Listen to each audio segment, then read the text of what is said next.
Yun oh. Sabi, dito po tayo sa Namumulaklak. Kalamansi Farm, mga kapromdi, no? Mahirap palang kalaban So, sa basket. ilang hektarya po ito at talagang napakarami po ng bulaklak po ngayon. So, yung ganito po, yan po ay ilang buwan, no? Mga 4 to 5 months. Ang May, June, July, yung po ang kasagsagan po ng harvest po nitong mga ito. Nakita po ninyo, talagang hitik sa bulaklak. Pero syempre, hindi pa po yan lahat ay tutuloy. So, yung mga kasama po natin dito, meron po silang mga pamamaraan na ginagawa. So, alaga din po yan sa spray po, no? Ng mga insecticide at apply po ng pataba at yung patubig. So, ayan, may nakita po kayong tudling. So, pinapatubigan po kasi yan. Diretso, no?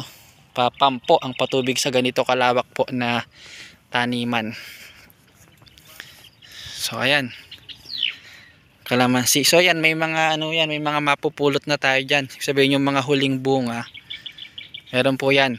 Tingin tayo. Na pwede pong ma-harvest. Tayo mga huling tayo, mga ganyan po, no? So pagka ganyan po, pwede po nating mapapitasan dahil meron na pong mga yan, may mga bunga po. Pero ito po yung kasagsagan po talaga nito na mga ano yan. May ngayon po kasi February. May, June, yan, July. Yan po ang kasagsagan po ng lalabas February, March, April, May, June. Mga 4 to 5 months po mula po dun sa maliit na buko, yung kakalipas pala ng bulaklak.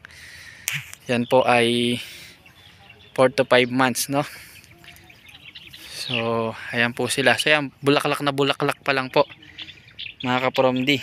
Tingin tayo ng yung medyo buko na.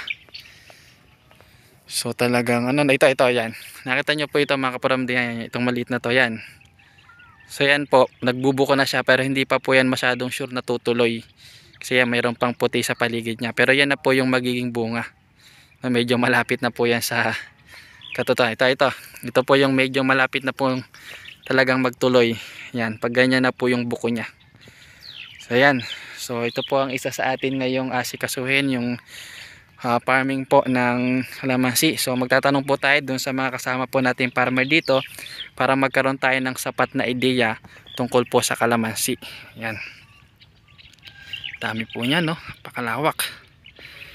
Nandito po tayo sa Nueva Ecija. So ito po ang kumbaga sabing farming, parang farming capital po, no? Dahil ito po ang rice parang rice granary ng buong bansa, ng buong Pilipinas. Pagkamat yun sa amin, Santa Maria Laguna, rice granary naman yun ng buong Laguna. Pero ito po buong bansa ang Nueva Ecija. Pero ito po ang ating pong ngayon, itong mga kalamansi. So mag-aano po tayo, no?